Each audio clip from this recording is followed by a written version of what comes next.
అందరికీ నమస్కారం అండి. జగద్గురు శ్రీకృష్ణ ఛానల్కి స్వాగతం. రాబోయే ఉగాదిలోపు శివపురాణంలోని కలియుగం గురించి తెలుసుకుందాం. ఈ కలియుగం గురించి తెలుసుకున్న వారు ఈ కలియుగంలో జీవిస్తున్న జీవితంలో ఉన్నటువంటి పాపకర్మలన్నీ తొలగి శివానుగ్రహం పొందుతారు. కాబట్టి భక్తి శ్రద్ధలతో ఈ కథ వినండి. కలియుగం. స్వామి, రాబోయేది భయంకరమైన కలియుగం. ఎన్నో పాపాలకు అది నిలయం. కలియుగం రాగానే మానవులంతా పుణ్యకర్మలు వదిలి పాపకర్మలు చేయటం మీదనే ఇష్టాన్ని కలిగి ఉంటారు. సత్యాన్ని పలకరు, దురాచారాలు ఆచరిస్తూ ఉంటారు. ఎప్పుడూ పరుల్ని నిందిస్తూ పరుల సొమ్ము కోసం ఆశపడుతూ ఉంటారు. పరస్త్రీల మీద మోజు పెంచుకుంటారు. హింసా ప్రవృత్తి అధికమైపోతుంది. మనుషులంతా నాస్తికులుగా అవుతారు. పశువుల్లాగా వివేకం నశించి తల్లిదండ్రుల్ని ద్వేషిస్తారు. స్త్రీని కేవలం భోగ సాధనంగానే చూస్తారు. కామానికి బానిసలవుతారు. బ్రాహ్మణులు లోభం అనే పిశాచం పట్టడం వల్ల వేద విద్యను అమ్ముకొని డబ్బు సంపాదిస్తారు. కేవలం డబ్బుని సంపాదించడం కోసమే విద్య నేర్చుకొని తమంత గొప్పవారు లేరని అహంకారపూరితులై ఉంటారు. 3 కాలాల్లో సంధ్యావందనాన్ని ఆచరించరు. వాళ్ళల్లో దయ, క్షమాగుణాలు నశించి బ్రహ్మజ్ఞాన శూన్యులైపోతారు. అదేవిధంగా క్షత్రియులు కూడా తమ ధర్మాన్ని విడిచిపెట్టి దుష్టులతో స్నేహం చేసి పాప కర్మల్ని ఆచరిస్తారు. ఎప్పుడూ వ్యభిచరిస్తూ ఉంటారు. శౌర్య పరాక్రములు కోల్పోయి యుద్ధం చేయాలనే భయంతో పారిపోతుంటారు. ప్రజలను పన్నుల రూపంలో బాధించి వారి కష్టార్జితం మీరు సుఖభోగాల్ని అనుభవిస్తూ ఉంటారు. శస్త్రాస్త్ర విద్యలు అసలు తెలుసుకోరు.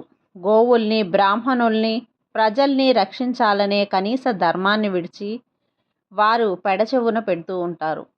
శరణు అని వేడుకున్న వారిని రక్షించరు. కేవలం తన ఆనందం కోసం వేట అనే నెపంతో జీవహింస చేస్తూ ఉంటారు. ఇక వైశ్యులు సంస్కారం లేకుండా తమ ధర్మాన్ని విడిచి ప్రవర్తిస్తూ ఉంటారు. తప్పుడు దారిలో నడుస్తూ తప్పుడు తూకాలు వేస్తూ వ్యాపారంలో మోసం చేసి డబ్బు సంపాదించాలనే కాంక్షతో ఉంటారు. ఎంతో దుర్బుద్ధి కలిగిన వీరికి దేవతలు, బ్రాహ్మణుల మీద భక్తి అనేది ఉండదు. చాలామంది పిసినారితనంతో ఎవరికి కనీసం భోజనం కూడా పెట్టరు. వీరు కూడా వైశ్యుల చుట్టూ తిరుగుతూ వారిని పోషిస్తూ విటులుగా జీవిస్తుంటారు. అజ్ఞానంతో, పిసినారితనంతో పుణ్యకార్యాలు చేయాలనే ఆసక్తి కోల్పోతారు. అదేవిధంగా శూద్రులలో కూడా స్వధర్మాన్ని విడిచిపెట్టేవారుంటారు. అయితే వారిలో కొందరు బ్రాహ్మణుల ఆచారాలు అనుసరించటంలో శ్రద్ధ చూపిస్తారు. మరికొందరు ధర్మ విరుద్ధమైన ఆలోచనలు చేస్తూ బ్రాహ్మణుల్ని దూషిస్తారు. వాళ్ళలో డబ్బు కలిగిన వాళ్ళు ఎక్కువగా తప్పుడు పనులు చేస్తూ ఉంటారు. ధన మదంతో ఆడంబరంగా అలంకరించుకొని తాము చేసే చిన్న ధర్మ కార్య మూలానికి చాలా ఎక్కువ ప్రచారం చేసుకుంటారు. వాళ్ళల్లో కొందరు దాన ధర్మాలు చేసే వారైనప్పటికీ అహంకారంతో ఉంటారు. బ్రాహ్మణుల్ని తమకు సేవకుల్లాగా వాళ్ళందరికీ తామే ప్రభువులమని భావిస్తూ ఉంటారు. మూర్ఖత్వంతో, క్రూరమైన మనస్సుతో పాపభీతి లేకుండా ప్రవర్తిస్తుంటారు. ఈ రకంగా 4 వర్ణాల ప్రజలు స్వధర్మాన్ని విడిచిపెట్టేవారుగానే ఉంటారు. ఇక స్త్రీల గురించి చెప్పాలి అంటే వాళ్ళల్లో అధిక శాతం పతితులవుతారు. భర్తకి అవమానం చేస్తారు. మామగారికి ద్రోహం చేస్తారు. భయభక్తులు ఉండవు. శీలం గురించి ఆలోచించకుండా కామ ప్రవృత్తితో పరపురుషుల మీద కోరిక కలిగి ఉంటారు. భర్త మీద ప్రేమాభిమానాలు చూపించరు. వారి శరీరాలు ఎప్పుడూ రోగాలతో ఉంటాయి. అసూయ, ద్వేషం అనే దుర్గుణాలకు నిలయంగా ఉంటారు. ఓ సూతముని ఇలా ప్రపంచంలో 4 వర్ణాల వాళ్ళు స్త్రీలు ఆ విధంగా ఉంటారని, స్వధర్మాన్ని విడిచిపెట్టి కలియు ప్రభావంతో దుష్ట చింతనలు కలిగి దుష్కర్మల్ని ఆచరిస్తూ ఉంటే వారికి ఇహలోకంలో, పరలోకంలో ఏ గతి పడుతుందో అని తలుచుకుంటేనే మాకు బాధ కలుగుతుందయ్యా. పరోపకారాన్ని మించిన పుణ్యం ఈ లోకంలో ఇంకొకటి లేదు కదా. కనుక కలియుగంలో కలి ప్రభావాన్ని పోగొట్టి మానవులందరికీ పాపాలు పోయే మార్గం ఏమైనా ఉందా? నీవు ఎన్నో ధర్మ విషయాలు తెలిసిన వాడివి. దయచేసి ఆ మార్గాన్ని మా అందరికీ ఉపదేశించమని వేడుకుంటాడు భక్తితో. అలా పరోపకార బుద్ధితో మానవులందరికీ పాప పుణ్యాలు గతులు కాలంగానే సదాయాసంతో తనని ప్రశ్నించిన మునుల నుంచి మనసుకి ఎంతో సంతోషపడ్డ సూత మహర్షి వారి ప్రశ్నకి తగిన సమాధానం చెప్పాలని నిశ్చయించుకొని మనస్సులో శంకరుణ్ణి నమర్శించి మునులతో ఇలా చెప్పడం ప్రారంభించాడు. ఓ సాధు పుంగవులారా, ముని శ్రేష్ఠులారా, మీరంతా ఎంతో ఆర్తితో మానవులందరికీ ఉపయోగపడే మంచి ప్రశ్న అడిగారు. సంతోషం. మా గురుదేవులైన వ్యాస మహర్షుల వారి స్మరించి వీరికి తగిన సమాధాన్ని చెబుతున్నా, ఆనందంగా వినండి. పురాణాల్లో శివపురాణం ఎంతో గొప్పది. ఉపనిషత్తుల సారం అంతా ఇందులో ఉంది. అన్ని పాపాల నుంచి మానవుల్ని ఉద్ధరించి మరణించిన తర్వాత మోక్షాన్ని ఇస్తుంది. ఓ మునులారా, ఈ పురాణంలో కలిదోషాన్ని పోగొట్టి మానవులకు ధర్మార్థ కామ మోక్షములనే చతుర్విధ పురుషార్థాల్ని అందజేసేది. ఎంత గొప్పదైన శివుడి కీర్తి అయిన గుణగణాలు, ఆయన తత్వం వివరించబడి ఉంది. ఈ పురాణాన్ని ఒక్కసారి చదివితే చాలు, మానవులకి ఉత్తమ గుణాలు కలుగుతాయి. అస్సలు శివపురాణం లోకంలో ప్రచారం కానంతవరకే బ్రహ్మ హత్య లాంటి ఘోరాలు ఉంటాయి. లోకంలో ఎన్నో కష్టాలు కలుగుతుంటాయి. శాస్త్రాల్ని ఒకదానితో ఒకటి పోటీ పడుతుంటాయి. అంతెందుకు, శివతత్వం మహాత్ములకు సంపన్నులకు కూడా పూర్తిగా తెలియదు. శివపురాణం లోకంలో తమ మహిమని చూపించకుండా ఉన్నంతవరకే యమభటులు భయం లేకుండా తిరుగుతుంటారు. పుణ్యతీర్థాలు క్షేత్రాలు కూడా మేం గొప్ప అంటే మేం గొప్ప అని తగులాడుతూ ఉంటాయి. మంత్రాలన్నీ ఒకదానికంటే ఒకటి ఎక్కువని పోటీ పడుతుంటాయి. అంతేకాదు, అన్ని పీఠాలు, అందరు దేవతలు, అన్ని రకాల సిద్ధాంతాలు ఒకదానితో ఒకటి ఆధిపత్యం కోసం వాదులాడుతూ ఉంటాయి. ఓ పుణ్యపురుషుల్లారా, ఈ మహాపురాణాన్ని చెప్పటం వల్ల, దాన్ని మీరు వినటం వల్ల పొందే పుణ్యం ఎంతో గొప్పదో నేను చెప్పలేను. అయినా నా శక్తి కొలది మీకు ఈ దివ్య పురాణ మహత్యాన్ని చెప్పే ప్రయత్నం చేస్తున్నాను. మీరంతా భక్తి శ్రద్ధలతో మనసు లగ్నం చేసి వినండి. పూర్వం ఈ పురాణాన్ని వ్యాస మహర్షి నాకు స్వయంగా చెప్పారు.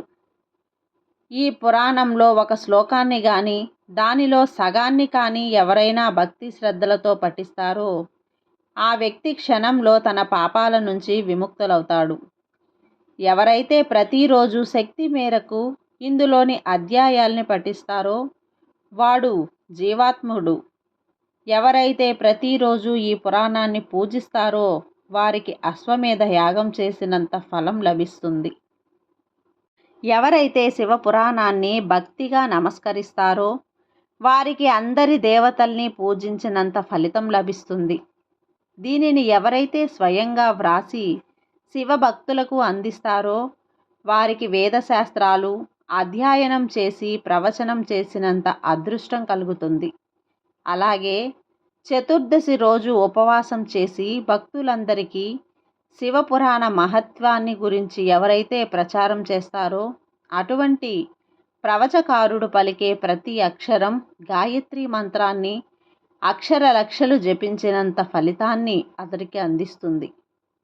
ఎవరైతే చతుర్దశి రోజు రాత్రి జాగారం చేసి ఈ శివపురాణాన్ని భక్తితో చదువుతారో లేక వింటారో వారికి కురుక్షేత్రంలో సంపూర్ణ సూర్యగ్రహణం రోజు తన బరువుతో సమానమైన బరువున్న ధనాన్ని వ్యాస మహర్షి లాంటి సత్పురుషులకు ఇస్తే ఎంత పుణ్యం లభిస్తుందో అంతటి పుణ్యం కలుగుతుంది.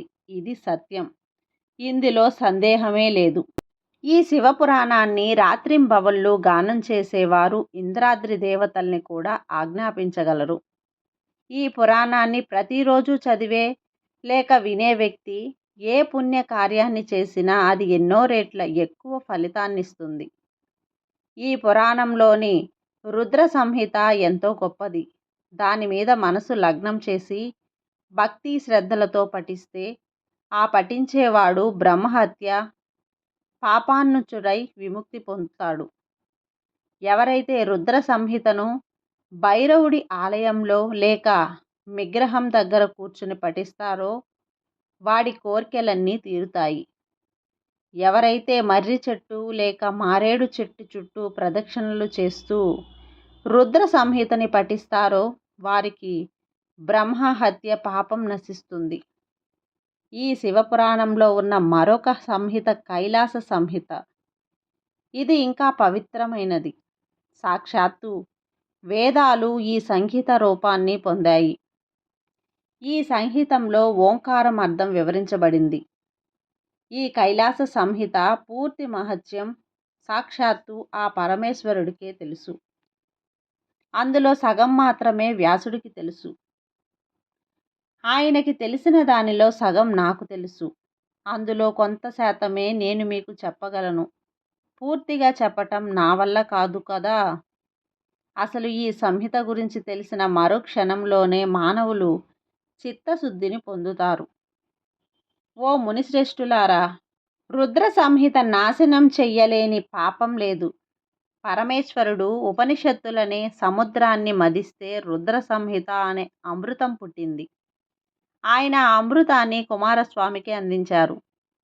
రుద్ర సంహిత అమృతం లాంటిది. ఆ అమృతాన్ని తాగిన అనగా పఠించినవాడు అమరుడవుతాడు. ఈ సంహితని ఒక్కసారి చదివితే దుష్టుల నుంచి తీసుకువదాని దుష్టమైన మాటలు మాట్లాడి దానివల్ల వచ్చిన పాపాలు పోతాయి. ఎవరైతే పితృతిథులలో రుద్ర సంహితుణ్ణి పఠిస్తూ బ్రాహ్మణులకు భోజనాన్ని పెడతారో వాడి పితృదేవతలందరూ శివలోకాన్ని చేరుతారు. ఎవరైతే చతుర్దశి రోజు ఉపవాసం ఉండి మారేడు చెట్టు దగ్గర కూర్చొని ఈ సంహిత పఠిస్తారో అలాంటి వ్యక్తి సాక్షాత్తు శివుడే అవుతాడు. ఇంతేకాదు, ఈ మహాశివపురాణంలో కోరిన పుణ్యఫలం అందించే ఇంకొన్ని సంహితలు కూడా ఉన్నాయి. వీటిలో శివలీలలు వర్ణించే సంహితలు 2 చాలా గొప్పవి. ఈ శివపురాణం వేదాంతంతో సమానమైనది. వేదంతో సమానమైన ఈ శివపురాణాన్ని ముందుగా శివుడే నిర్మించాడు. ఈ శివపురాణంలో విద్యేశ్వర, రుద్ర, వినాయక, ఉమ, మాతృ, ఏకాదశ, రుద్ర, కైలాస, శతరుద్ర, కోటి రుద్ర, సహస్ర కోటి రుద్ర, వాయు, ధర్మ సంహితలనే ఖండాలున్నాయి. ఇవి మొత్తం 12 సంహితలు. ఋషులారా, ఇందులో శ్లోకాల సంఖ్య చెప్తాను వినండి. విద్వేశ్వర సంహితలో 10,000, రుద్ర, వినాయక, మాతృ, ఉమా సంహితల్లో ఒక్కో దానిలో 8,000, ఏకాదశ రుద్ర సంహితలో 13,000, కైలాస సంహితలో 6,000, శతరుద్ర సంహితలో 3,000, కోటి రుద్ర సంహితలలో 9,000, సహస్ర కోటి రుద్ర సంహితలో 11,000, వాయు సంహితలో 4,000, ధర్మ సంహితలో 12,000. ఇలా మొత్తం కలిపి 1,00,000 శ్లోకాలు ప్రాచీన శివపురాణంలో ఉన్నాయి.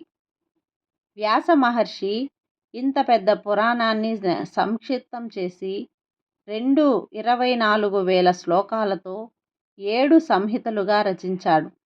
పరమేశ్వరుడు సృష్టి మొదట్లో 100 కోట్ల శ్లోకాలతో అంత పెద్దదైన మహాపురాణాన్ని నిర్మించగా ద్వాపర యుగంలో కృష్ణుడు, ద్వైపాయనుడు లాంటి మహావీరులు దానిని 4,00,000 శ్లోకాలకి తగ్గించి 18 పురాణాలుగా విభజించారు. సాక్షాత్తు వేదతుల్యమైన ఈ శివపురాణంలోని 7 సంహితలలో మొదటిది విద్వేశ్వర సంహిత, రెండవది రుద్ర సంహిత, మూడవది శతరుద్ర సంహిత, నాలుగవది కోటి రుద్ర సంహిత, ఐదవది ఉమా సంహిత, ఆరవది కైలాస సంహిత, ఏడవది వాయవీయ సంహిత. ఇలా 7 సంహితలలో కూడుకున్న ఈ మహాశివపురాణం మోక్షాన్నిస్తుంది. పూర్తిగా ఈ పురాణాన్ని పఠించి భక్తుడు శివలోకాన్ని, శివ సాయుధ్యాన్ని పొందుతాడు. శృతులు, స్మృతులు, ఇతర పురాణాలు, ఇతిహాసాలు, ఆగమాలు ఎన్ని ఉన్నప్పటికీ ఈ శివపురాణం కన్నా గొప్పవి కావు. సాక్షాత్తు శివుడు చేత నిర్మించబడిన ఈ శివపురాణాన్ని శివభక్తుడైన వ్యాస మహర్షి గ్రహించి మానవజాతి మొత్తానికి ఉపకారం చేయాలనే ఆశయంతో అందించాడు. సాటిలేని ఈ పురాణం ఆది వైవిక, ఆది భౌతిక, ఆధ్యాత్మిక బంధాల్ని పోగొట్టి సకల శుభ మంగళాల్ని కలిగిస్తుంది. ఇందులో ప్రధాన ఉపనిషత్తులో మోక్షధర్మం ప్రతిపాదించబడినది. అసూయ లాంటి దుర్గుణాలు లేని మనసుతో సత్పురుషులు తెలుసుకోదగిన శివుడి తత్వం, గొప్ప మంత్రాలు, ధర్మకార్థ మోక్షాలనే పురుషార్థాలు ఈ పురాణంలో చెప్పబడ్డాయి. ఆర్తితో, భక్తితో ఈ మహాపురాణాన్ని పఠించేవాడు శివుడికి ప్రీతిపాత్రుడైన భక్తుడై చివరికి శివలోకాన్ని చేరుతారు. అదే అండి ఈరోజుటి వీడియో. ఈ వీడియో మీకు నచ్చి ఈ శివపురాణంలోని కథలు మీకు నచ్చినట్లయితే లైక్ చేయండి, అలాగే సబ్స్క్రైబ్ చేయండి, మరికొంతమంది భక్తులకు షేర్ చేయండి. సర్వే జన సుఖినో భవంతు.